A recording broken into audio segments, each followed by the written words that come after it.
Hi, and welcome to the Unhinged History Podcast, the podcast where two compulsive nut jobs became friends by verbally assaulting each other with the stories and rabbit holes that we have taken ourselves on and subjected our partners to. I'm host one, I'm Theresa, and that is host two. I'm I'm Angie, and I just wondered, is it really verbal assault when we're literally asking for it? When I listen to episodes that we did on like the Poison Squad or Terrare or Oh Alexander yeah, the that's Great's verbal death, assault. Okay. it's verbal You're right. assault. It's verbal assault You're right. You know, we bonded in the trenches that we dug. for ourselves. That nobody else is fighting us over. Damn it. This is, yeah, sin is its own punishment. You know, here we are. At And we least showed up for at another least we shift. have a friend, you know? Yeah. Yeah. But it looks like I get to go first. Yippee Okay. skippy. My sources, well, actually, so I'm going to tell you about somebody you probably don't know, but if you grew up in the South, you might know. Okay. I'm going to tell you about Nanyihe, aka Nancy Ward. The name sounds familiar, but I don't know why. Okay, so my sources: Women in the American Story, Life Story, Nanyihi Nancy Ward, 1738 to 1822, prophecykeepers.com, When Cherokees Were Cherokee. It's compiled by Oka and Lee Ross McDonald. Colonial Williamsburg, I went to their website. I looked up Nanyihi Nancy Ward, a beloved woman of Chota. The Tennessee State Museum, Beloved Woman, The Life and Legacy of Nanyihe, Nancy Ward by Tony Kleinpepper. Klein That's a Peter. name. Klein Oh, Peter. It'd help if you oh, it's named her still a name. correct. Yeah, both the correct name and the rename, brilliant names. So Tori, if you're looking Good, for a we're new good for last both. name, yeah.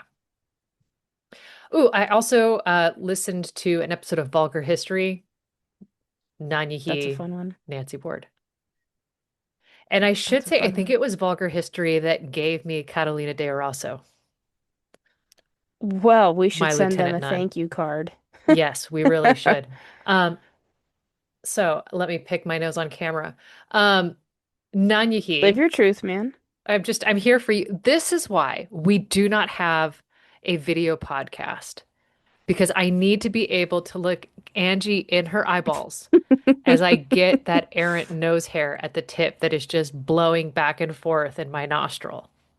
Hey, when we've been together this long, am I shocked? No. No, at this point, you're just whatever. This is what it is.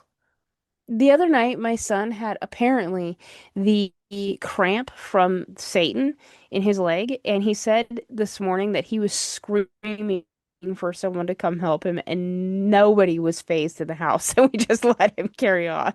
Just like, well, this Like, is yeah, your no, life never now. heard you. And he's like, yeah, he's like, not even when I came out, you both just looked at me and said, take a mustard shot, and I'm dying. I'm fighting for my life. I'm like, yeah, we're Oh, not well, phased anymore, bud. so you heard when I complained about me smacking my face in the basement. Mm-hmm. So I smack my head, go down, and I cry out, and nobody came to save me. Okay, so Nanyihi, it translates to one of two things. It's one who mo walks among the spirits and one who goes about. I don't know. I literally saw both of those. I didn't see one repeated more than the other, so I have no idea. I don't speak Cherokee. Um, Perhaps it could mean both easily. Honestly, that would not Like surprise me. aloha, right? Like has 35 Hello, different meanings. goodbye. I'll take a Yeah. bologna sandwich. I love you. It means that too. Probably means that over the bologna. Um, Whatever. Now, Nanyahi, she's born in 1738 in the Cherokee town of Chota. It's now in eastern Tennessee. Now, there's a word. So the Cherokee society is extremely matrilineal, and that was the word I was looking for last week. We were talking about Chief Sequoia, matrilineal. Good job. Nailed it this week. I mean, it helps when you like write it down, break it out, and like go, don't you dare mess this up again. She looked at it scary. I did my mom face to me. Oh, that's the worst kind. Yep. So Nanyihe, she's born to her mother's clan, the Wolf clan. Now it's through her mother that she's the niece of Atakulakula, and that is a very important chief in the Cherokee Nation. And so all throughout her childhood, Atakulakula, he pursues a path of cooperation with the British colonists because this is pre-America, right? Now, they continue to encroach slowly and steadily on the Cherokee land. And he believes that the best chance for his people's survival is for these two peoples to coexist peacefully. Now, Wow. Groundbreaking idea. from your lips to God's ears, but apparently The the British are whites involved. they had a museum to fill. They busy. Yeah, They got a quota. I know. It's like, do you have any gold? Do you have any Do we need gold? jewels? Do you have any princes we can steal? Do you have? Oh, How about a t statue? If we you've got love 12, we'll take statues. one. We'll Sorry, leave the Greece. 11. Yeah. Anyhow, so this idea of coexisting with the British settlers, that puts a big, profound imprint on Nanyihi. She rises to power in the Cherokee Nation. By 17, she's already married to a man named Tsula, which is Kingfisher. She's the mother of two kiddos, and she joins her husband on a Cherokee campaign against the Creek Nation. Okay. She fights alongside her husband, and she's reportedly, and here's something I had to like read through a couple of times for a couple of different sources, chewing on his lead bullets before he loads them to make them deadly,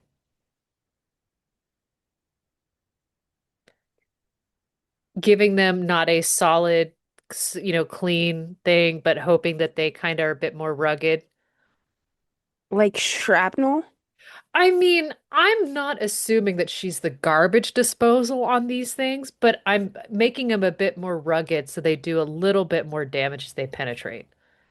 Okay, because I made the face I made because I was imagining there was some like sort of spiritual aspect to this. Like this action in turn creates a deadlier, I mean, I didn't, maybe, yeah, okay. but it could just be bacteria and rugged Right, like I don't outsides. want somebody else's mouth gunk on my bullet. And I don't want to put bullets in my mouth. Honestly, that was, yeah, I would, no, thank you. I I mean, think if I'll my stay hands home. are full and I put my keys in my mouth, I regret the decision. Fair. Anyhow, Kingfisher dies, and she ends up taking up his rifle and she ends up leading the warriors to victory. And this expanded the Cherokee territory in Northwest Georgia. Okay, get it, girl. So, bit of a badass at 17. I mean, hey, when you got plans, I still wasn't driving. Me either. Now, for her courage and leadership, she's named a beloved woman of the Cherokee Nation. And they believed that women with this title spoke with the authority of the spirit world, and they honor these women with that same respect. I love that. Now, See, she's chewing on the bullets for the spirit world told her to. are you trying to make that a thing? No, I'm Chewing just on the saying. bullets for the spirit world? Like, never mind. Okay. Okay. I mean, I'll listen to the recap and go, oh, that's what she meant. Teresa, you're thicker than dog snot. Now, Gross. Did you just make that up? I I have did. never. That is a Teresa original. That was good. That was some old man wisdom right there. Yeah, I'll put that up there with that'll grow hair on your chest. Yep. Or Owen's mom, you're rowing your own boat on this one. Oh, that That's what is a he told good me the one. other day. That is That a was good good. one. I was like, dang, okay. So As part of being a beloved woman, she's given a seat next to the war and peace chiefs at the ceremonial fire in Chota. Dang, Like, okay. this is not like, good for you, you get a key to the city that does absolutely nothing. Like, you are now a decision maker. Exactly. Like, you're rubbing Love this. elbows with the who's who. She also leads the Women's Council of Clan Representatives, and this is one of two political bodies that Hold govern the on. Cherokee Nation. Hold on. You mean to tell me I am so okay. No, They no. had a women's council of the Cherokee Nation that like is a governing board, and for I don't know, 6,000 years white people still can't figure out how to let women govern? I think if we went back to Aqua Tofana, I think we would have more of a say. Hmm. You're probably right. I'm just saying there's a path. We may not want to take it. But it's an option. It's Okay. Sorry, that just blew my mind. no, you're not wrong to call that out. Now, she also had absolute power over the fate of prisoners taken in raids and battles. Love this for her. Like the phrase absolute power, I was like, girl. At Mm-hmm. Get it? 17, I deserved absolute power over nothing. Over your bologna sandwich, and that's it. Exactly. And even that, I should not be trusted because I might get a little squirrely. Yeah, I might cause problems with that bologna sandwich. If I am not hungry, but I am feeling rebellious, watch out. Now, in the late 1950s, Nanyihe marries an English trader, a dude named Brian Ward. And Brian Ward sounds like he could have just popped out of, Walmart today. He does. I met him on aisle 6. Yeah. Yeah. So when she marries Brian Ward, she takes the anglicized name Nancy Ward, and then they have a daughter Okay. together. I was wondering how she ended up. That makes sense. Okay. So the marriage seems to be part of her uncle Atakulakula, his efforts to create this lasting bond with the Cherokee and the white settlers. And like many traders, Brian Ward, he thinks it's kind of useful to marry a Cherokee woman to find his way into their society. Everybody's looking Okay. for their way to make money. Now, marriage also likely gave Nanyihe a better understanding of the British colonial society. Okay. Now, small problem for you and I of the modern Western world. Brian Ward is already married. Oh, this is a thing. This is an issue. For you and I, and for say his current wife. But for Nancy or Nanyihe, this was just like, oh, that's yeah. Tuesday. Yeah, like it's not They're uncommon to home. have multiple spouses. Okay. So within a few years, Brian he returns back home to wife number one, the English wife, and his family, first family in South Carolina. And Nancy and her daughter seem to visit them from time to time. It seems that the relationship between first wife and second wife, not the worst, like Okay. friendly even, according to sources. And first wife knows second wife is second wife? I think so. It's not quite sister wife status, but sister wife adjacent. Okay, well, I mean, like, hey, if sister wives help making money for wife number one in a And weird way, not putting any more paws on hubby dearest, but just like I want my kid to hang out with her dad. yeah, that seems legit. Okay. Okay, so it's Listen, awkward if as all if get we out, can but figure out how to make families work together today, I'm sure that these kinds of things have been more common than we think. exactly. So this is one of those like, huh, interesting. I want to be there for Okay. Thanksgiving. I too would like to be a fly on the wall. Right. Okay, so the Cherokee Nation, they are kind of divided on how they're going to respond during the American Revolution. And we've seen this kind of thing break out in previous episodes when war manifests. The native peoples tend to side with, well, who do I know? And what are my trade agreements? If I know Right, you, like, Angie, and you're fighting on the British side, well, I don't think Angie's bad, and Angie's got my financial interests at heart, so I'm going to partner with Angie. yeah. I mean, this is pretty common logic for I think most of humanity. Right. So there are a bunch of little schisms within the Cherokee Nation as they kind of divide and conquer, both This for and makes sense. against the Okay. Americans. Okay. That's a really interesting aspect when you think about just specifically the American Revolution and who's fighting what. Yeah. Yeah. And you Yeah, think of okay. like the Cherokee Nation as being this really big thing. Well, Nanyihe and her uncle, they counseled restraint and patience, right? Because they're all about the assimilationists, they're all about let's work together. And meanwhile, her cousin, who is Atakulakula's son, his name is Siu Gansini. I won't ever say that again because that's probably not how it's pronounced, but it translates to dragon canoe. Hey, that's awesome. Right. Love So it. Dragon Canoe wants to take the opportunity to drive out the colonists because he's like, y'all are encroaching on our lands. Get off my lawn. Like this is his kind of claim to fame. In the summer of 1776, Dragon Canoe said he's going to make a raid on all the white settlements along the Watauga River, and he asked Nanyihe to create a traditional black drink that protects the Cherokee warriors during battle. Okay. Now, she prepares the drink, but she also uses her position as beloved woman to to counteract his plans. She releases three white prisoners because she has absolute power over the prisoners. Right. Okay. She How tells old is them, she at this point? Is she still in her 17s or are we a little older by this point? I'm I thinking mean, here. I'm assuming mid 20s, but you asked that Yeah. and I didn't, I could scroll up and do some math, but I'm thinking it's been a few years. So that's it's kind of been what a my few thought years. was. It's been a Okay. few years. Okay. And she tells these settlers about the raid and she goes, hey, hurry up and go tell all your friends and neighbors. Goodbye. And this gives them the ability to evacuate most of the women and children to a fort that had been set up for an ambush from Dragon Canoe.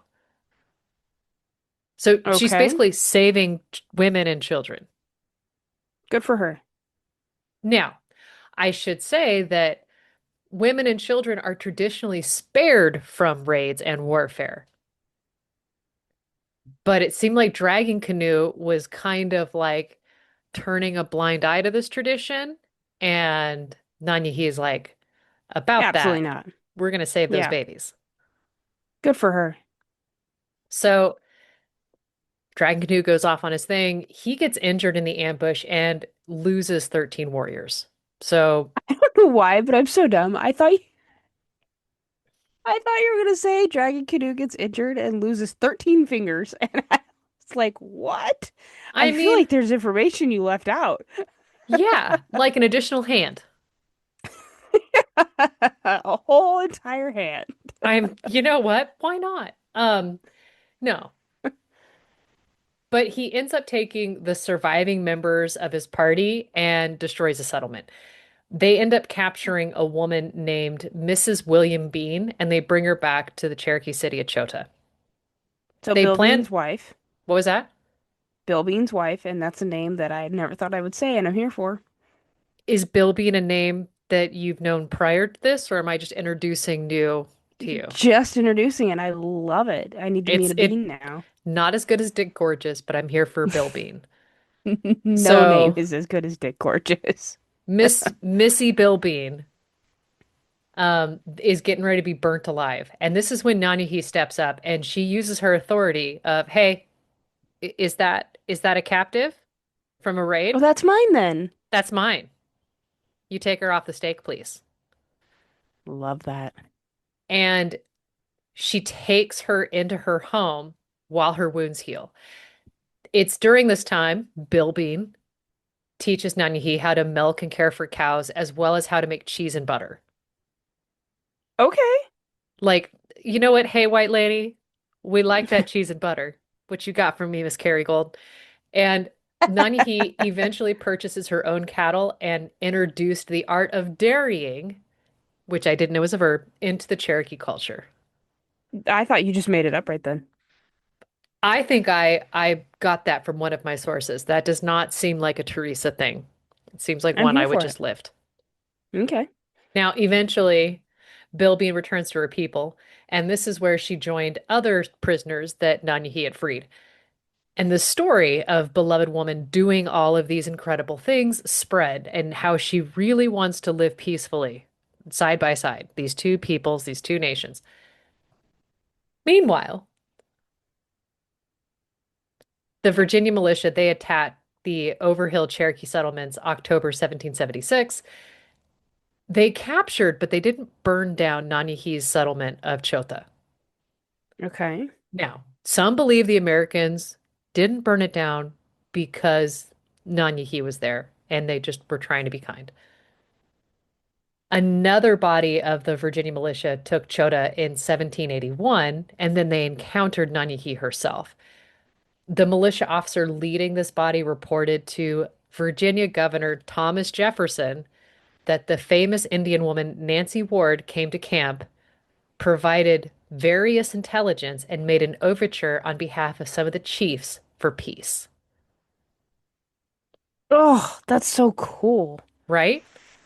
Now, recognizing Nanyihi's importance, Jefferson goes on to ask her about her inclination and asking her, quote, or asking her that, quote, her inclination ought to be followed as to what is done for her.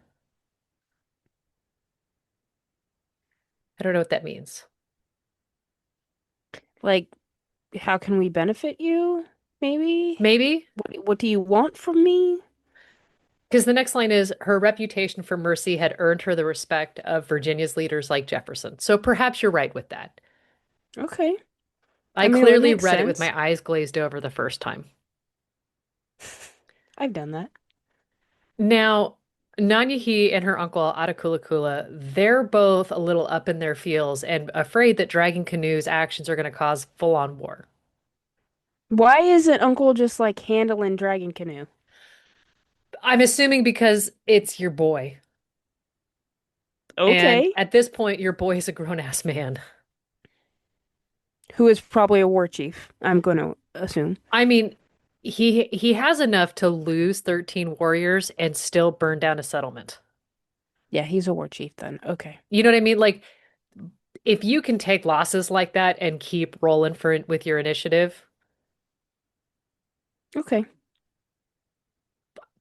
But I wasn't there. I don't know. I didn't see his troop movements. Okay. Now, the soldiers, they're invading Cherokee territory from Georgia, South Carolina, North Carolina, and this has all happened in 1777. They destroyed all of the major Cherokee towns except Chota, and they spared it out of respect for Nanyihe. Because again, Nanyihe, she's our girl. And the fighting between the Americans and Cherokee, that goes on all throughout the Revolution, with Dragon Canoe constantly stirring the pot and Nanyihi Shocking. constantly going for peace. Okay. So, 1781, Nanyihi addresses the U.S. treaty commissioners who were working with conservative Cherokee and like leaders to negotiate a treaty because they're trying to end the fighting. And she believed, as she has, we need to be one people. And she comes to this agreement, like she comes to this meeting. She's the only woman in the room. Okay. I mean, you say that, but it's like, ugh. But she says, this is some of like, this is her quote.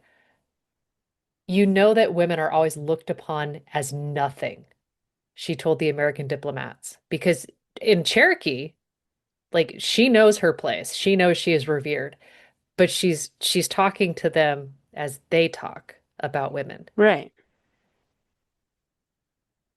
And she says, let your woman's sons be ours. Let our sons be yours. Let your women hear our words.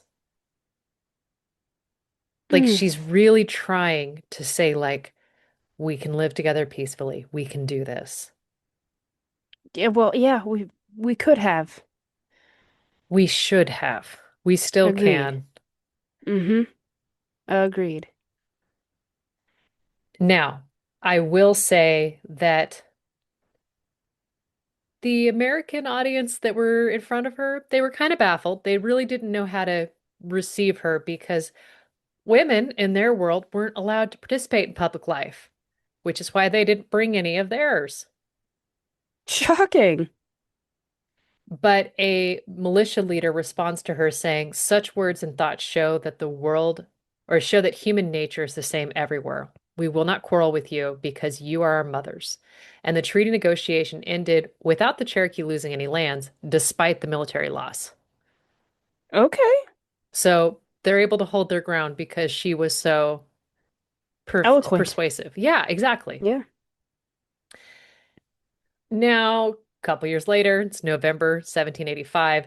Nanyihe accompanied the new chief, whose name translates to Old Tassel, to another council with the Americans. At this meeting, the Cherokee learned about the resolution of the American Revolution. And the Cherokee, like, they lay out all of their grievances. They're like, hey, look, here's what we want, here's what we don't want. Let's work together, let's do this. Stay off our Right. lawn. We'll help you occasionally. These are our terms. Yep. They signed a new treaty, and Nanyihe spoke to give the treaty her blessing. And then, shortly thereafter, her daughter that she had with Brian Ward gets married to a Virginia Indian commissioner, and this creates a new tie between these nations. So, Okay. Attakullakulla's thoughts on, like, how to use marriage to encourage this, like, we see this pop up again. Tensions, they continue to grow because white people are going to white people. And the settlers and That's the title of this episode. white people are going to white people. Yeah. Uh-huh. Um, the whites and the Cherokee, they're fighting over land because the Cherokee were here first. And Nanyihe, she finds herself again in treaty negotiations between these two groups. And the because she's a chick, the white settlers are having a very hard time listening to a voice that is not so deep. Shocking. They're shocked and appalled when she is allowed to speak during these things, let alone be there.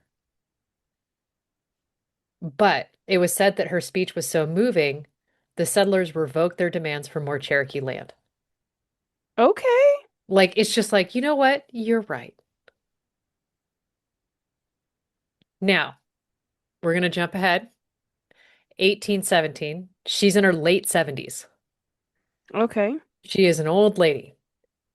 She makes her last recorded public act. She joined 12 other women in sending a message to the Cherokee Council, which was considering selling more land to the United States. The women as a whole wrote, your mothers and sisters ask you and beg not to take part, or blah. Your mother and sisters ask and beg of you not to part with any more of our lands. But this plea doesn't have the desired effect, and the Americans continue to acquire more and more Cherokee land. Her hometown of Chota, that was sold to the Americans in 1819, and Nanyihe moved to the Ocoee River Valley and she operates a roadside inn there. She ends up Okay, I didn't dying. see that coming. I didn't either, like to be Yeah. like basically running her own Motel 6. Um, but she dies in 1822, just 5 years before a new Cherokee Constitution formally excluded women from political participation. That's devastating because it had been so effective previous. Why would you Yeah. change it? I don't I mean, know. I why didn't you would go into change that. it is obvious, but you know what I mean? Yeah, I mean, like some of my side quests took me to websites that were compiled Cherokee law. And when I Yeah. went to click into it, it's like, this seems not safe. Are you sure you want to continue? And I was like, I feel dangerous. Let's go. Let's click it. Yeah. Now, 1923, Nancy Ward, the Nancy Ward chapter of the Daughters of the American Revolution erected a monument on her grave. I've got mixed So feelings they've done about one thing right. yeah. Now, Okay. here's kind of the interesting thing, right? So her actions during the American Revolution, they earn her an honored place in American history. Now, her reputation with the Cherokee, that's a bit more tenuous because she played a critical role in moving the Cherokee Nation away from their traditions and to leading a more Western life, to assimilating with white culture. She's credited in introducing slaveholding, which Okay. probably, like, I'm not gonna say probably, not a good thing, but she also brought forth dairy farming, nope, cattle farming, dairy production, and then spinning into her community. Spinning wasn't already a part of their community? Well, I guess in the Western style it wouldn't be, huh? Maybe not. I mean, maybe Fascinating. they were doing something Okay. different. I don't Yeah. know. Um, it was her attitude towards white settlers that gave them the ability to encroach on that Cherokee territory. Of course, during the end of her life, she does, change an about face on that. She's like, "Look, we can't give these white people anymore. They have taken every ounce that we give them and then some." But today, there's some Cherokee that consider her a traitor because of moving away from the traditions, because of, the negativity in that regard. Well, they Wow. considered Dragging Canoe to be the hero for advocating the armed resistance, knowing that the Westerners weren't going to back down. I think they both have their place. I don't disagree. And Yeah. yeah, I think it's complicated. Yeah. That's wild. I like her. Yeah, but that's the story of Nanyihe. And so I guess from what I understand, in the South, in Cherokee or in Tennessee, in Virginia, like in more Cherokee Nation, like that area, like or Oklahoma even, people know her name, they know her lineage. That's right. It's part of their history, so that would make sense. When you said the name Nancy Ward, I was thinking very much of somebody else, so I was definitely wrong. I'm glad to keep you wrong. So hey, thanks. I can admit when I'm wrong. That makes one of us. You know, what are you gonna do? Oh, do you want to hear my story? I just found it. I would hope so. I think I got notes and everything. Um, this is a left turn. Okay. Uh, an article on Historic UK by Ellen Castello, The War of Jenkins Ear. The War of Jenkins Ear. That's what I said. Okay, I mean, look, I come up with Yeah. some wild retellings, so Yeah, okay. So, my other sources, the source I use the most is The War of Jenkins Ear, Research Starters, EBSCO Research by authors Reisman and Canfield. My other two sources were like art pieces, so they didn't really have any information, just a little bit of art. Uh, so it would seem that I am bringing you a body part story. my, how the tables I have know. turned. Shocking. In fact, it's a whole war fought over a body part. So you get two for one, a stupid war and a body part. And go on. Okay, so I bet you didn't see that coming. Let's get into it. So, I'm just gonna tell you that my story has a ton going on that's going on in the background. Like this is a sort of global issue, and I'm just giving you one branch of the issue, if that makes any sense. Like I am telling you what is directly involved in the context of my story while leaving the rest out because I think I might be here all day if I shared all of it. Okay. So, when Spain conquered much of Latin America, which includes like the Caribbean islands, half of South America, most of Central America, and a good chunk of North America, right? It's like, I mean, they've been conquering since Columbus landed. Um, Spain declares that only Spanish and Spanish ships could trade with its colonies, meaning, in the simplest of terms, other countries aren't allowed to sell goods or buy goods from people in Spanish America. So, like, that's just the way Spain operated at this time, and that's that. Now, obviously, this pisses the British off because it's trade. We need spices, right? Now, in 1713, I'm gonna go, the dates are a little bit back and forth here, but it makes sense. In 1713, Britain forces Spain to agree to two small exceptions. One, a British company called the South Sea Company could send one trading ship a year to the Spanish port called Portobello. Now, One. just one, the other concession that is allowed is that the British are allowed to sell up to 500, excuse me, up to 5,000 enslaved Africans each year to the Spanish colonies. This concession is called the Asentio de Negros, which is Spanish for the contract for black slaves. So 5,000 a year and then one ship of goods. Like that's it. That's all that's allowed. Now, basically, this is what happens in a nutshell. I'm going to throw some dates around, like I just said, but it makes the story make a little more sense. Um, in in 1713, when these concessions happen, they happen at the Treaty of Utrecht, which basically ends the War of Spanish Succession. So, like, we're having that whole issue, right? Now, this war, it's fought over who would inherit the Spanish throne, and it leaves Spain and France weakened while Britain emerges as this, like, leading naval and commercial power. And Britain is perpetually negotiating from a position of strength that's secured both with territory and economic advantages. So, like, Britain's got a plan here, and they are aiming to win. Spain secedes Gibraltar and Minorca, giving Britain key naval bases and controlling access to the Mediterranean. Now, economically, Britain's South Sea Company when it gains the Asentio, it basically gains a monopoly on supplying these enslaved Africans every year to the Spanish American colonies for like 30 years.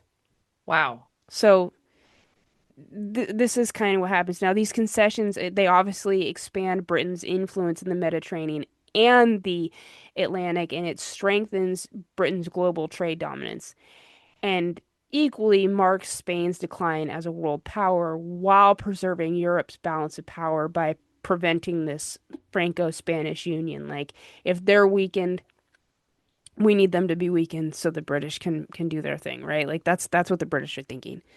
So one of the things that Spain does when it takes its colonies is claim control over the water near its colonies.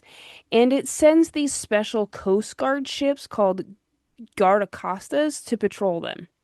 Now, these Spanish Coast Guard ships would stop British ships and then search them and check for illegal goods, contraband, things like that, and often question the crews rather harshly and sometimes take the ships and everything on board if they even remotely thought the British were breaking the rules. So, like Coast Guard, but pirateer. Yeah, basically, like, if you think they're a problem, handle the business. Now, in short, Spain it's tightly controlled trade with its colonies, and then Britain manages to get these couple of exceptions. And the Spanish are not very happy, so the Spanish Coast Guard aggressively enforces these trade laws, and it often leads to little skirmishes and conflict between Spain and Britain, obviously, right? Like, people are not happy when they find out their ships are being molested by the Spanish, for lack of a better word. Yeah, this Now, checks. right? Enter Prime Minister Robert Walpole. Now, I'm not going to go too deep on him, but Robert Walpole is like the first Prime Minister of England. And he thinks there is absolutely no advantage to creating a war over all of this. But in 1738, Spain abandons any negotiations and then they suspend the Asentio, which was the contract allowing them to have the right to ship enslaved Africans to Spain's colonies, right?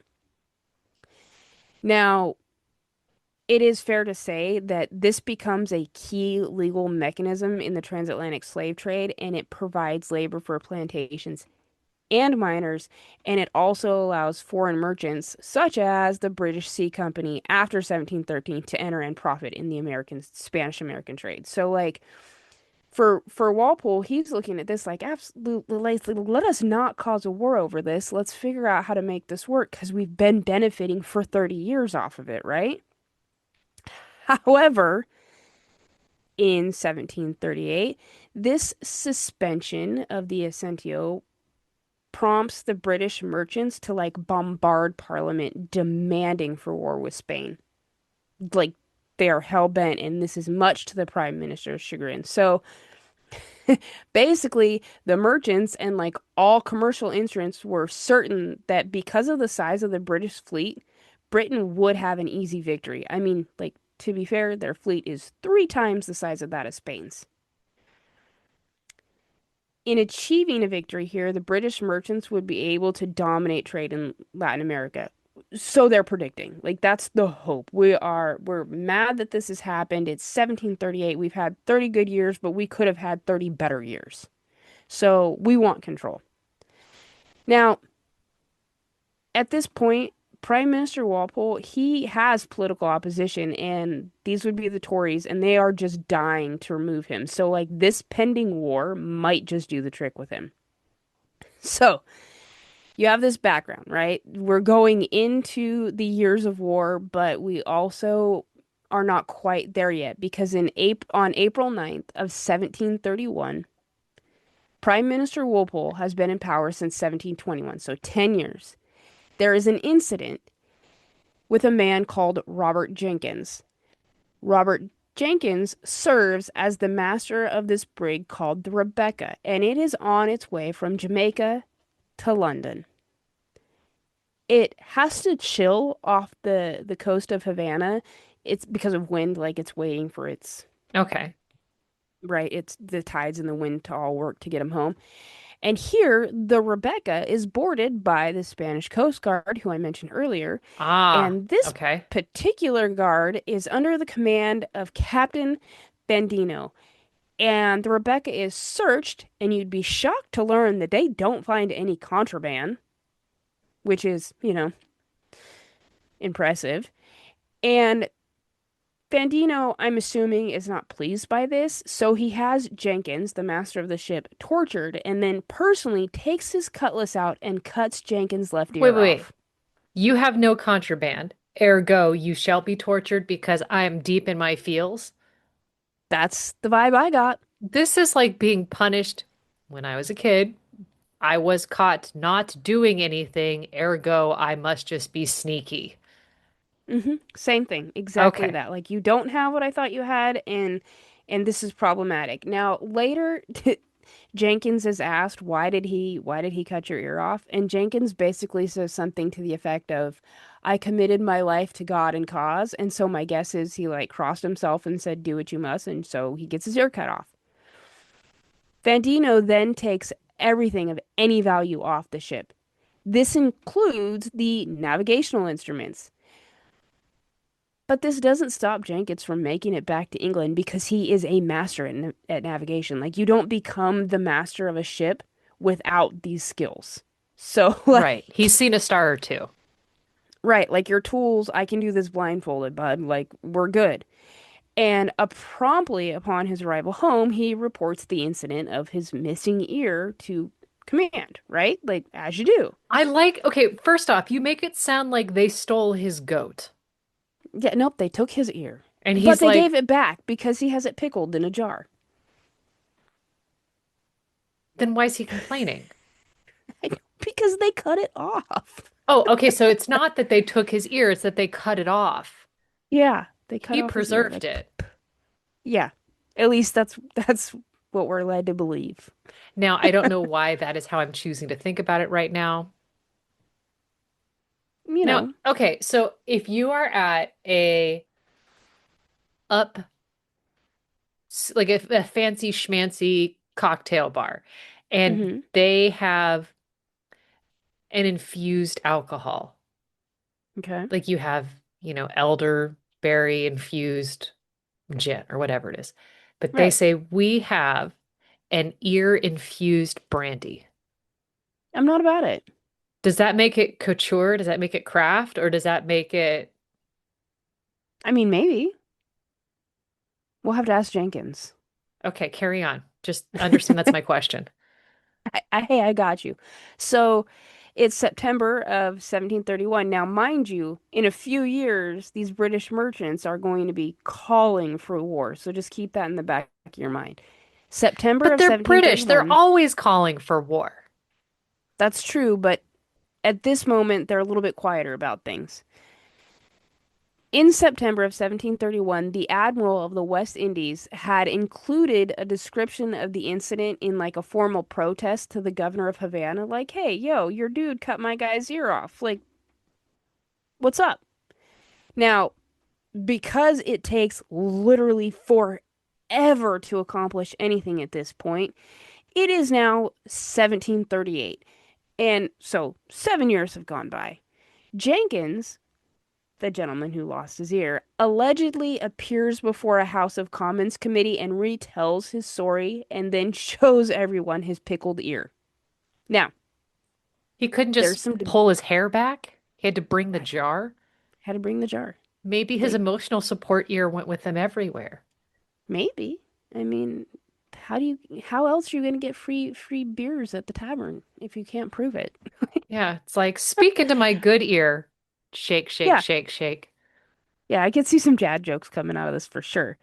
Now, he there's some debate that he was at this event because there's there's historians that insist there's no way that Jenkins could have been there because he was at sea on the day of this particular meeting. Don't let However, that fact get in the way of a good story. right, regardless of whether or not he was there, Jenkins' ear is discussed as part of a debate in the House of Commons, and it becomes this like completely unhinged, wild motivating point for all of those in favor of going to war with Spain. So they're like, these British merchants are like, let's go to war for Jenkins' ear. So in July of 1739, a very talented, albeit grumpy and easily angered naval officer, Captain Edward Vernon, has been made the Vice Admiral of the Blue and he is dispatched to the West Indies. War is finally declared in October of 1739, and just about everybody is super stoked about this except for Mr. Walpole, the Prime Minister. Now, the EBSO, my main source, even says that King George II and his son, the Prince of Wales, who evidently never agreed on anything, are both like very certain of a victory and they're hands down, yes, let's do it. Which is wild to me, but I guess when you want to show off your fleet, you want to show off your fleet. So on October 23rd, Captain Vernon sails into Port Royal, Jamaica with his 5 ships and he joins the Hampton Court, which is under the command of a Commodore called Charles Brown, and I can't get Charlie Brown out of my head. So there's that. Yeah. Right? Now, Vice Admiral Vernon is looking around and he decides a land war is not the way to go here. It's too costly. So the course of action is, of course, to take a naval bombardment from sea to the Spanish forts. So on November 21 of 1739, the Hampton Court leads an attack on the port treasure depot of Portobello. Now, this is fortified and it sits right on the Isthmus of Panama. By the next morning, the Spanish surrender. Oh, They're like, yeah, okay, do your thing, I guess. And because, again, news takes so long to travel, it's not until March of 1740 that the news of the victory reaches England. This makes Vice Admiral Vernon an instant national hero, and supposedly more medals were made to honor him than anyone else in English history. mate, as in like we need to come up with another one. Do you have another button we can stamp? I think so. I Googled it because it said struck, and that's the way I understood it. Like the writing makes it sound like when you strike a metal, like that's the first time it's created, and so over time that cast like weakens is the way I understand it. But like if anybody actually understands naval metals, I would love like a PowerPoint presentation. That'd be great. So he's got all these medals. He even gets a victory song called Rule Britannia, and it's got some evidently like really well-known lyrics to the English that say, quote, Britannia rules the waves. But it's not over yet I'll because say this Vernon's sounds, not done. I feel like there's probably a half dozen of those. Probably I or mean, more, our right? national anthem is one redone version of said song. There you go. So all this celebrating is going on back in England, and Vernon, he wants to attack. There's this spot on the northwest coast of what we know now as Colombia, but it's too well kept and fortified. There's no other way to get to it than a land assault. So, in the meantime, he just captures a nearby fort, and then he waits patiently for an expeditionary force to get to Jamaica. I'm not clear why he has to wait, other than he really, really needs those land troops. Naval troops aren't going to help here, so he needs an expeditionary force, is at least my understanding. Okay, So, but real quick, you did say fleet. Now, if you send a naval fleet, I'm assuming you're always going to assume fleet is your answer. Land troops feels like you wouldn't have sent fleet. true, except for when he gets to this area, it's called Cartagena, he realizes how well fortified it is from a naval attack. So, the only way to do it is to go around via a land assault. Like its fortifications are different in that aspect. Cartagena, So, the pirate stronghold. Okay, I carry on. mean, it probably wasn't then, but it is, afterwards. So, Vernon's waiting, and summer is upon them, and this huge English fleet is being assembled, and it contains troops from both mainland England and its colonies. September rolls around, and a fellow called Lord Anson leaves England with a six-ship squadron. I would love to compare this to Kamchatka, but I don't think I can. With a mission to aid Vice Admiral Vernon with this whole Isthmus of Panama and bother the Spanish ships along the coast. There is also this like other side mission for Anson that is this very real hope of him being able to capture a silver-laden treasure ship that makes a yearly voyage from Acapulco to Manila. Oh, So like if you could just pick that up on your way home, that would be great, right? So it's January, it's 1941 in Jamaica. The vice admiral is practically like vibrating with excitement because his reinforcements have finally showed up. They have 33 warships and 9,000 troops under one Brigadier General Thomas Wentworth, who has exactly two notable qualities: zero experience and the decisiveness of someone trying to choose a restaurant. Like, that's what he's oh, got going for him. wow. Yeah, but he's Another got mediocre 9,000 white troops. dude. Shocking with the name Wentworth. I can't help but think of the insurance guy. Now, J.G. Wentworth. yep. These two commanders, Vernon and Wentworth, they are supposed to play nice and make joint decisions, but instead they bicker like crazy, and their troops can literally feel the tension.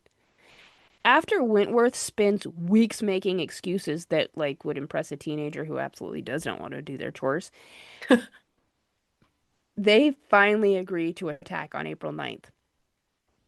It's a disaster. Soldiers and sailors are refusing to cooperate. I mean, they've had weeks of watching their bosses do just that, so why should they? And inter-service rivalry is alive and kicking. And their planning for this attack is rock solid, like as solid as a sandcastle at high tide. Like, we're Oh, solid. Yeah, cool. yeah. Like we're not great at this. And then the rains come. And disease sweeps through the ranks. And our dynamic duo of buddy cop adventure movie tuck tail and retreat to Jamaica. Part of the fleet immediately goes back to England. I And mean, I'd have gone to Jamaica. I have stayed in Jamaica. I mean, at this point, right? Vernon, he would eventually like slunk back to England as well after trying and failing to capture Santiago, Cuba. Meanwhile, Admiral Anson, who, like, I guess has just been doing his own thing, he is also having a hell of a time. Meanwhile, Admiral Anson, he is also having a hell of a time, and he loses five of his six ships and countless men. But a stroke of good fortune finds him, and this absolute madman raids the Chilean coast, sails west across the Pacific, and in 1743 seizes the Spanish treasure ship. Which, was worth about 500,000 pounds at the time, which is like $41 million today. This is the one that goes to Manila. This is the famed ship. That's my understanding. Okay, I'm surprised that they actually did it. I think it was an accident. He then sails around Africa and the Cape of Good Hope, dodges a French fleet, and waltzes into England in June of 1744 like a boss. Absolute boss. The kicker? Well, Britain honors both Vernon and Wentworth for their quote, leadership, but nobody remembers them and everybody remembers Anson, the guy who literally brought home the treasure ship, and Jenkins, whose ear started the whole thing. Now, this event would see the end of Prime Minister Walper's tenure, and it would also do this other really fascinating thing, which was give the American colonists the idea that maybe they could take on the might of the British Empire. So, while the War of Jenkins Ear is basically a flop for Britain, both militarily and financially, because at that point Britain might as well have just set its money on fire because they're Right. not getting anything other than from Anson, who brought home a treasure ship. In the meantime, the Americans are like, oh, hey, I got an idea. And 30 years later, start the American Revolution. So yeah, that's the War of Jenkins' Ear. That involves Wow. both the Spanish succession and the Austrian succession, which is stupid and all over one guy's ear. That's actually got to be the most impressive ear. I mean, there's some I wonder if I included it. There's some artwork that's like a woodblock cutting of Jenkins showing his ear. Oh yeah, okay, I got it. I couldn't remember if I included it. So let me share my screen with you because the cutting is just stupid and I love it so much.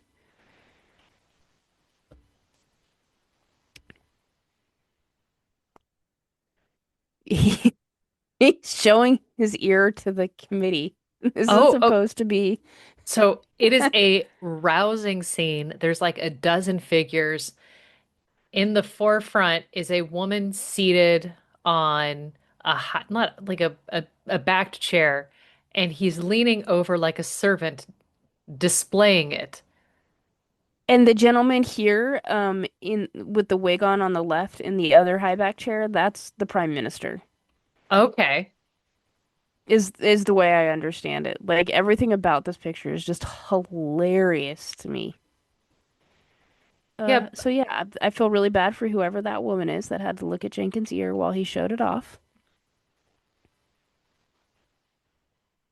That's the War of Jenkins' ear. My stupid body part and dumb war. I mean, well done. Your search history must have suffered greatly to get that result. It's had some questionable things the last few weeks. I'm concerned that eventually there's gonna be like a member of what is that international law? I just forgot the name of the Interpol. Yeah. Interpol showing up at my house because of my search history. I mean, look, they've been a little busy with the Louvre, you know? I've asked my search history a couple of heist questions recently because of Dick Gorgeous. For those of you playing at home, Dick Gorgeous is from the stealing of the Irish crown jewels. It's episode 8. Ah, thank you. I was just looking for it. You're welcome. But if you have enjoyed this episode, you need to go back to episode 8, or you know a Dick Gorgeous. Rate, review, subscribe. Send this to your favorite Dick Gorgeous or Missy Willie Bean. And on that note, goodbye. Bye.